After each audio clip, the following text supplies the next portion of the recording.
Mi invitado hoy es Eduardo Porter, autor, columnista económico de The New York Times. Eduardo, un placer tenerte con nosotros en Globo Economía. Bienvenido.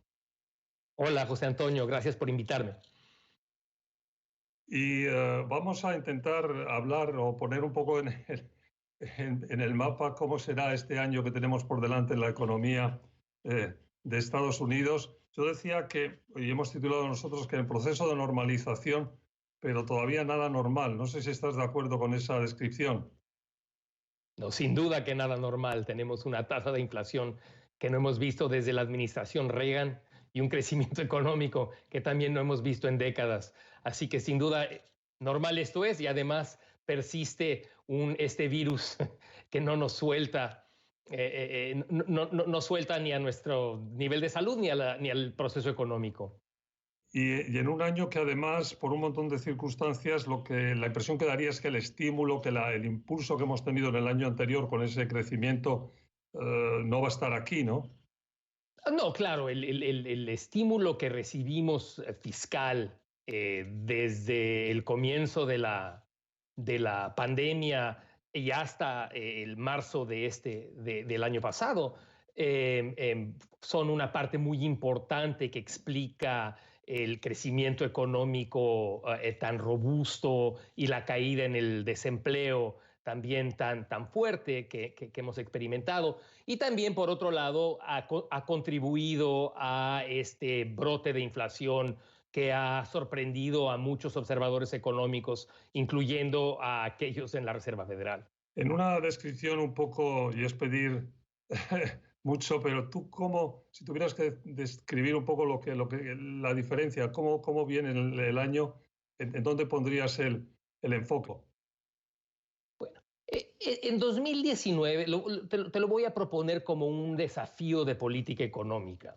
En el 2019 y el 2020, el desafío principal era, bueno, primero, claro, contener el virus, pero también era tratar de darle estímulo a la economía de manera que todas estas familias que no podían trabajar a causa del virus pudieran mantener su nivel de ingreso y se pudieran mantener, digamos, un cierto nivel de desarrollo económico. Esos fueron, digamos, los principales objetivos tanto de la administración Biden como de la Reserva Federal, que mantuvo una política monetaria muy, muy expansiva, con este proceso que llaman quantitative easing, y manteniendo los tipos muy bajos, en la espera de que el desempleo que se disparó al comienzo del COVID cayera de manera sustancial. Eso, en términos generales, ha ocurrido. El nivel de ingreso del consumidor americano se mantuvo bastante fuerte. El desempleo ha caído muchísimo, a menos de 4%. Y entonces, claro, ahora el desafío es cómo contener este efecto colateral de esto que fue esta disparada de la inflación. Ahora, depende de qué es lo que está produciendo esta inflación, la política se puede volver más contractiva o menos. Sí, como mucha gente en la Reserva Federal piensa, ha sido primordialmente a causa de estos cuellos de botella en la cadena productiva mundial que han generado problemas de oferta, y también por parte de la demanda, este aumento en el esfuerzo fiscal que aumentó la capacidad de demanda. Estos dos fenómenos son temporales. Y si realmente son temporales, porque no va a haber más estímulo fiscal y porque ojalá que los cuellos de botella se vayan resolviendo con el tiempo, en ese caso, pues mira, la inflación, pues relativamente fácilmente volverá a entrar al huacal, digamos, se volverá a reducir y no tendremos que tener una política contraccionaria muy fuerte por parte de la Reserva Federal. Si esto no es así, si en cambio resulta que los consumidores, los trabajadores, los mercados financieros empiezan a anticipar que la inflación continuará elevada durante mucho tiempo, entonces el problema va a ser mucho más fuerte y la Reserva Federal va a tener que tomar acciones mucho más agresivas para contener el gasto. Y en ese caso podríamos ver una desaceleración económica pues bastante fuerte e incluso un repunte en el desempleo, que sería pues francamente una pena. ¿Qué anticipas tú en este tema en concreto de los tipos de interés? Pues mira, creo que es muy peligroso ahorita hacer pronósticos así de firmes sobre qué va a ocurrir. con los tipos de interés, precisamente porque, como aludes, hay una enorme incertidumbre sobre cómo interpretar la información económica que nos viene llegando. Entonces, como mencioné hace un momento, yo creo que no está resuelto. No está resuelta la pregunta de si esto es realmente una respuesta a factores temporales o si esto se va a volver una característica más a largo término, más permanente en cómo los actores económicos identifican el momento en el que estamos pasando. Ahora, yo te sugeriría, mi intuición es que el argumento de que esto es algo relativamente pasajero es fuerte por básicamente dos cosas. Primero, la más fuerte es que si uno mira a los mercados financieros, si uno mira al mercado de bonos del Tesoro, no aparece ahí ninguna anticipación de que la inflación se va a mantener alta durante mucho tiempo. Se espera sí mayor inflación en el próximo año, pero si uno mira los tipos de interés más hacia adelante, ahí como parece haber un cierto consenso o por lo menos una mayoría que cree que la inflación va a reducirse. Entonces, esa parte me tranquiliza un poco.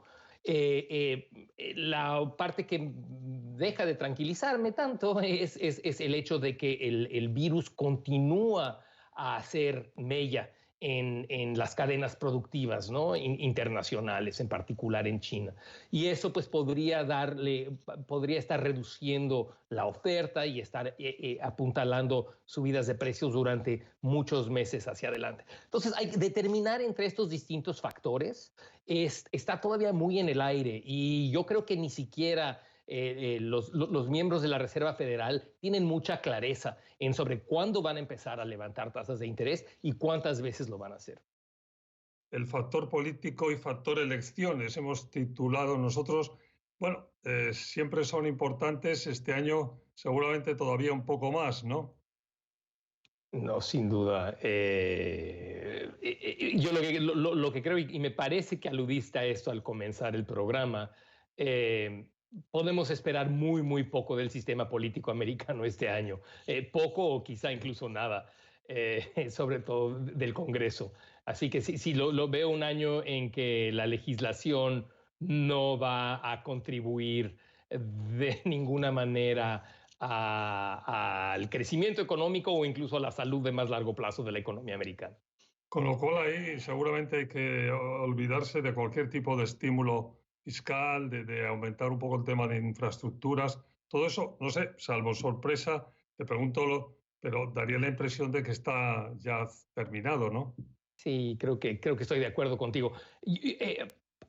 Diría, sin embargo, que creo que el objetivo del segundo paquete de infraestructura que proponía la Casa Blanca, lo que llamaban la infraestructura humana, no se proponía como un estímulo fiscal, sino había propuestas también de recaudación de impuestos para pagar por el paquete de manera que su impacto fiscal sobre la demanda fuera pues netamente pues tan cerca del cero como posible. Su efecto su intención más bien era como digamos apuntalar la economía a largo plazo para, digamos, ayudar a estimular a que más, por ejemplo, mujeres entren al mercado de trabajo, ofreciéndoles ayuda para cuidar a sus niños, y ofreciendo apoyos al sector salud para poder enfrentar mejor situaciones como el COVID. Era una cosa como más secular, menos de estímulo cíclico. La incertidumbre de la pandemia que hemos ido comentando y que, bueno, tiene como subidas, bajadas, pero daría la impresión de que todavía, por razones como estas que estamos comentando y otras muchas, es otra historia que no va a ceder en este año, ¿no? Sí, no, mira, uno quiere sentirse optimista porque aparentemente el impacto de salud del Omicron es más leve que el de variantes anteriores, que la gente vacunada está relativamente a salvo de ser hospitalizada o de morir por esto. Y entonces queremos pensar que ya estamos camino de la salida. Sin embargo, hay todavía mucha gente en el mundo sin vacunar y esto está teniendo impactos sobre la salud muy fuertes en todo el mundo impactos sobre nuestra organización económica también muy fuertes. Entonces, a pesar de que hay un índice de vacunación relativamente alto en Estados Unidos, los esfuerzos para contener este virus, desde pues, cerrar negocios hasta cerrar escuelas, aunque pueden tener un impacto desmedido sobre la economía, a pesar de que el impacto de salud sea quizá más leve. Pues efectivamente, un panorama con demasiadas variables, con demasiados obstáculos, pero bueno, hay que tener optimismo y pensar que los iremos salvando a lo largo del año, ¿no, Eduardo? Sí, pues ojalá, no queda más que esperar eso y No pedirle queda, a la gente que pueda exacto, que se vacune.